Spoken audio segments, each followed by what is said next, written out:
Piala Dunia U17 di Qatar sudah di depan mata, dan timnas Indonesia punya satu nama yang bikin heboh, Azadin Ayyub Hamane. Pemain blasteran Eropa Afrika ini bukan cuma punya skill dewa, tapi juga latar belakang yang super unik. Dia lahir di Norwegia, ibunya dari Cirebon, ayahnya Maroko, dan bahkan pernah menimba ilmu di Akademi Barcelona. Kok bisa pemain kaliber begini akhirnya dipanggil timnas U17? Dan apa arti bendera merah putih di Instagramnya? Temukan jawabannya di video ini.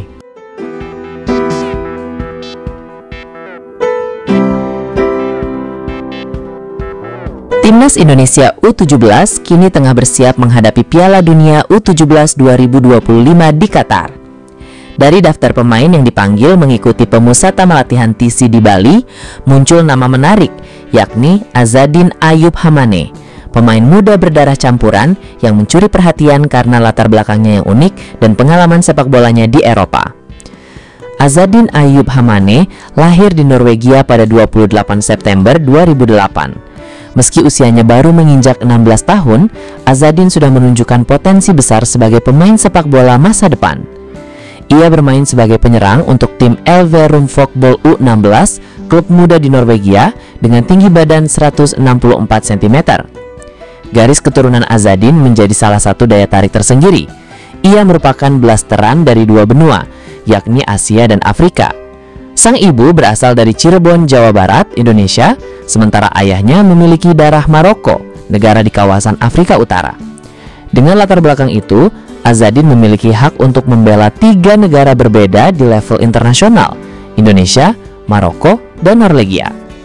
Keberadaannya sebagai pemain diaspora membuatnya menjadi aset berharga bagi timnas Indonesia, terutama untuk kelompok usia muda yang kini mulai serius dibina oleh PSSI. Tak hanya soal garis keturunan, Azadin Ayyub Hamane juga memiliki latar belakang pelatihan yang impresif. Dari akun Instagram resminya @aayyubhem diketahui bahwa Azadin pernah menimba ilmu di Akademi Barcelona, Norwegia. Ini membuktikan bahwa ia tidak hanya bermain di level lokal, tetapi sudah mendapat sentuhan sepak bola modern ala Eropa. Menariknya, dalam akun media sosialnya, Azadin memasang bendera merah putih yang diyakini sebagai sinyal kuat bahwa ia siap membela timnas Indonesia di masa depan. Sinyal ini menjadi semacam jawaban tak langsung atas potensi perebutan status pemainnya oleh 3 negara. Azadin juga aktif dalam berbagai kegiatan positif lainnya, termasuk olahraga sepeda.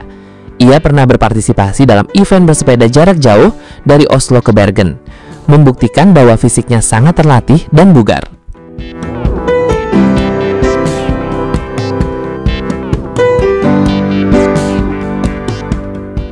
Pelatih timnas U17 Nova Arianto telah memilih 34 nama untuk mengikuti TC yang digelar mulai 7 Juli hingga 10 Agustus 2025 di Bali.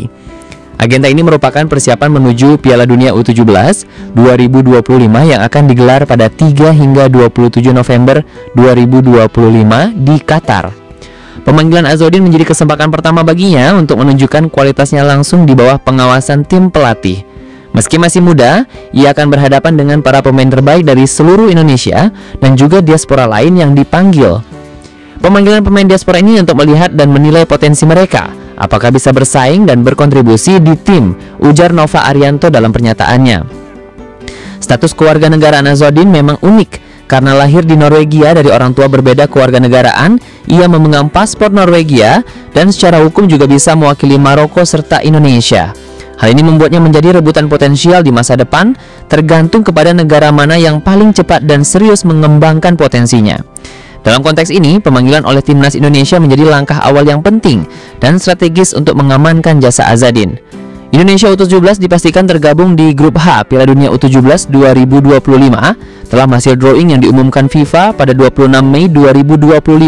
Garuda Muda harus menghadapi lawan-lawan tangguh seperti Brazil, Honduras, dan Zambia. Brazil dengan 4 gelar juara dunia U17 menjadi favorit utama grup ini. Sementara Honduras dan Zambia akan tampil sebagai debutan, namun bukan berarti bisa diremehkan.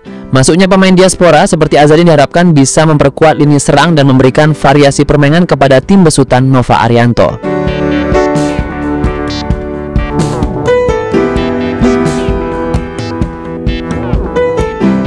Melihat Azzahdin yang pernah menimba ilmu di Akademi Barcelona dan komitmennya pada Merah Putih, optimiskah kamu Timnas U17 bisa memberikan kejutan di grup H Piala Dunia nanti?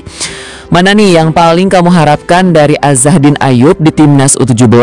Tulis di komentar ya. Jangan sampai ketinggalan setiap momen perjalanan Garuda Muda. Jadi pastikan kamu sudah menekan tombol subscribe.